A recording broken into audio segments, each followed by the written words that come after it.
Today, malnutrition contributes to the deaths of millions of children every year, which translates into more than 1 out of every 3 child deaths. The story starts in the 1,000-day window of opportunity between pregnancy and a child's first 2 years. This period becomes the best shot at helping a child reach his or her potential and sets the stage for life. Let's take a closer look at just how critical this period is. Starting in the womb, before birth, the fetus is at risk if the mother lacks essential vitamins, minerals, and nutrients needed for brain, bone, and organ development. About half of all women in developing countries suffer from vitamin and mineral deficiencies during pregnancy. Once the baby is born, from birth to the first 6 months, early and exclusive breastfeeding without adding any other foods or liquids is the very best way to ensure a healthy baby. And starting at 6 months, adding nutritious solid foods along with continued breastfeeding is absolutely necessary to make sure that the child grows correctly. Most stunting happens in this critical period. There is no going back. The cost of malnutrition during this 1,000-day window is almost always irreversible. Damage to the brain, leading to poor educational performance and lower IQ, poor growth and development, and, remarkably, this early deprivation increases a child's risk of developing chronic diseases as an adult, which we mentioned earlier.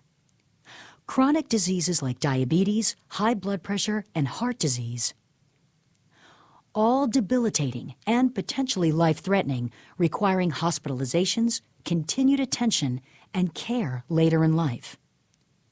Another huge challenge is that malnutrition in children can happen and persist for years, and we can't always see it.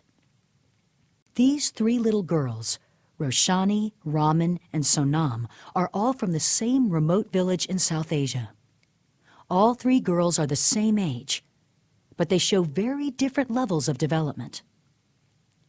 The first 2 girls suffer from stunting and underdevelopment owing to poor nutrition, and it's unlikely that they will ever catch up and reach their full height or their full weight or their full potential like their village playmate on the right.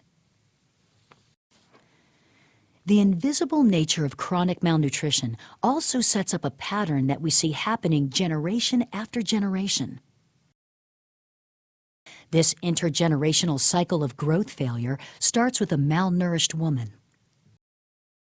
This mother is stunted and at greater risk of obstetric complications. She also has a greater risk of delivering an infant with low birth weight. Like this baby girl, who is at higher risk of illness and death, and at higher risk of delayed emotional and intellectual development, and she is also likely to suffer from growth failure in those important early developmental years, which in turn lead to low weight and stunting in the teen years. And that takes us back to our malnourished woman, and the cycle of poor nutrition perpetuates itself across generations.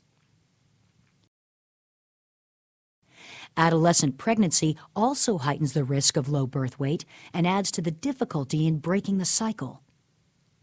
We need support for good nutrition during pregnancy and childhood, that 1,000-day window of opportunity, so we can break this cycle of growth failure and turn it into a virtuous cycle with strong, healthy mothers and children.